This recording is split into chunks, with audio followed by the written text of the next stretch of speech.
HSC 25 ব্যাচের শিক্ষার্থীরা এসএসসির রেজাল্ট দেখছো? তোমরা কি একটু ভয়ডর পাচ্ছ নাকি? আমি জানি অবশ্যই অনেকেই ভয় পাচ্ছ। তোমাদের এই রেজাল্ট দেখে কিছু করণীয় রয়েছে, কিছু বিষয় তোমাদেরকে আমি সতর্ক করতে চাই।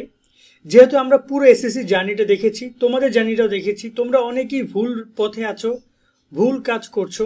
পরে এসে বলবো শোভন ভাই আপনি তো আমাদেরকে বলেন নাই। তাই তোমাদেরকে সতর্কগুলো করছি। তোমাদের জন্য দুঃসংবাদ বটে যে এসএসসির রেজাল্ট কতটা খারাপ হয়েছে তোমরা চিন্তা করো। যেখানে গত বছর পাশের আর ছিল প্রায় 83%, সেখানে এই বছর পাশের আর আসছে 68, 68%। গত বছর 100 জনে ফেল করছে 17 জন, এবার আসছে 32 জন, প্রায় ডাবল ফেল করেছে। কেন এত রেজাল্ট খারাপ হয়েছে?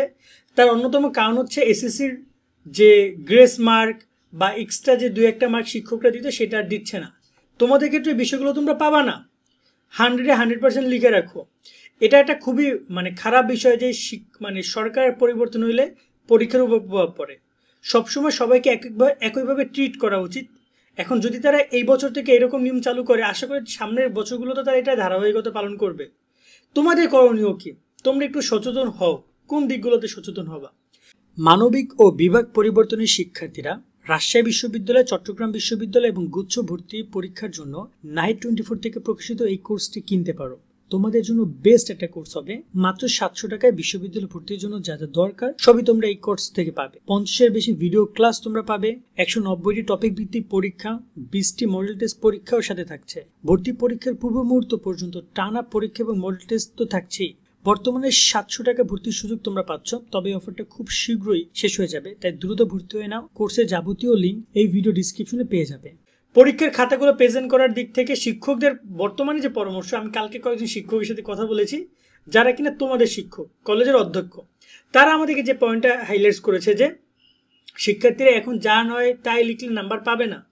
তাদেরকে পর্যাপ্ত লিখে আসতে হবে এবং টপিক ভিত্তিক লিখে আসতে হবে। যা প্রশ্ন এসেছে ততটুকু লেখার ট্রাই করো। এক্সট্রা লেখার দরকার নাই, শিক্ষককে তেল মারার দরকার নাই। শিক্ষক যে মার্কটা দিয়ে দিচ্ছে খাতায়, ওই মার্কটাই চূড়ান্ত। বোর্ড ওখানে আর কোনো হাতও দিচ্ছে না, ওখানে প্রধান পরীক্ষক কোনো হাতও দিচ্ছে না। একদম সঠিক মূল্যায়ন যেটা করছে সেটা শিক্ষকরাই করছে। সেই জায়গায় শিক্ষকদের পয়েন্ট অফ ভিউটা হচ্ছে যে পর্যাপ্ত লিখে আসতে হবে। তুমি অঙ্ক দেখো, সবার পক্ষে সম্ভব না যে 100-এ 100 মার্ক তোমার কমন পড়বে, 75-এ 75 মার্ক তোমার কমন পড়বে, সৃজনশীলে সবচেয়ে কমন পড়বে তা না। বাট যতটুকু কমন পড়ে তা তো লিখেছো, বাট তারপরে কোনো মার্ক ছেড়ে এসো না। তুমি লেখো, যতটুকু পারো লেখো। কারণ শিক্ষক নিজের থেকে কখনো লিখে নাম্বার দিবে না, সে তোমাকে ওইখান থেকে এমনি নাম্বার দিয়ে দিবে। যদি তুমি লেখো, হয়তো ভুল হলো তিনি কম দিবে, কিন্তু তারপরে তোমাকে নাম্বার তিনি দিচ্ছে। সেক্ষেত্রে তাদের কথা হচ্ছে ফুল মার্কের অ্যান্সার করার প্রতি তোমাদের জোর আরোপ করতে হবে। 2 নম্বর যে পয়েন্টটা, তোমরা অনেকে আশা রাখবা যে আমার 1-2 মার্ক বাড়াই দিয়ে আমাকে পাস করাই দিবে।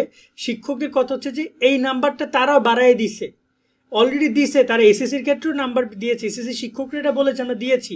তবে আবার যে দেখা যায় যে সৃজনশীল এমসিকিউ যোগ করার পরে যে 1 মার্ক বা 2 মার্কের জন্য A+, 1 মার্ক 2 মার্কের জন্য ফেল, ওইটা যে আপডেট করে দিত, ওই গ্রেস মার্কটা দেওয়া হয় নাই।